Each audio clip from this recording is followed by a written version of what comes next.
Bonjour, bonjour, bienvenue à ces 3 minutes de partage. Ce matin, nous allons regarder le livre d'Exode, chapitre 34, le verset 20. Dans le livre d'Exode 34, le verset 20, la Bible dit, « Tu rachèteras avec un agneau le premier-né de l'âne, et si tu ne le rachètes pas, tu lui briseras la nuque. Tu rachèteras tout premier-né de tes fils, et l'on ne se présentera point à vide devant ma face. Tu rachèteras tout premier-né de l'âne avec un agneau. Et si tu ne le rachètes pas, tu lui briseras la nuque. » Alors, ce matin, nous allons regarder qu'est-ce que l'âne. L'âne est un animal impur. Lorsque nous regardons dans le livre de Lévitique chapitre 11, la Bible nous parle des animaux purs et des animaux impurs. Les animaux purs sont ces animaux que Dieu nous conseille de consommer, tandis que les animaux impurs sont des animaux que Dieu nous déconseille. Alors, parmi les animaux que Dieu nous conseille de consommer, il y a les animaux qui ruminent, qui ont la corne fendue et qui ont les pieds fourchus. Parmi les poissons, il faut les poissons qui ont les nageoires, qui ont les écailles.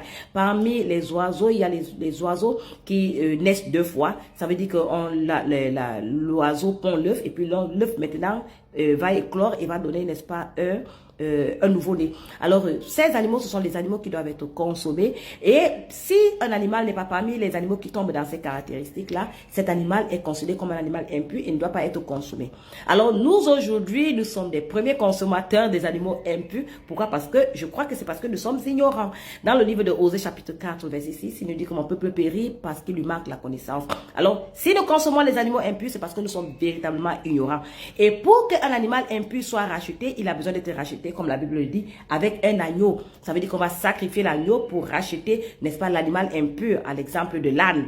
Et nous sommes ces ânes, pourquoi? Parce que nous sommes des personnes qui sommes nées dans le péché. Et bien que nous soyons nés dans le péché, nous sommes zélés pour Dieu, nous aimons tellement Dieu, nous voulons servir Dieu, nous faisons le bien, nous voulons nous racheter avec le bien que nous faisons. Mais toutes ces choses-là, je nous dis toujours ça ici et je continue de répéter et je vais toujours répéter que ces choses que nous faisons avec le péché en nous sont en vain. Pourquoi? Parce que Dieu ne considère pas ces choses-là. Il n'y a pas de communication, il n'y a pas de rapport entre Dieu et le pécheur. Pourquoi? Parce que le pécheur, possédant son péché, le péché le sépare de Dieu. Alors, pour que l'homme soit racheté et que pour que l'homme puisse servir Dieu, il faut d'abord qu'un agneau soit immolé. Dans le livre de Jean, chapitre 1, le verset 29, la Bible dit, « Voici l'agneau de Dieu qui ôte le péché du monde. » Jésus-Christ est l'agneau de Dieu qui ôte le péché du monde.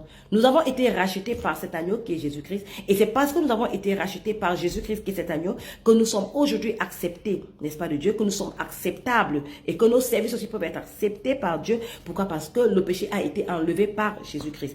Jésus-Christ, en enlevant notre péché, nous a rendus saints, il nous a rendus justes et il nous a rendus parfaits. Et c'est pourquoi, dorénavant, nous pouvons servir Dieu dans toute liberté parce que nous portons les caractéristiques de Dieu. Nous sommes devenus purs au travers de Jésus-Christ.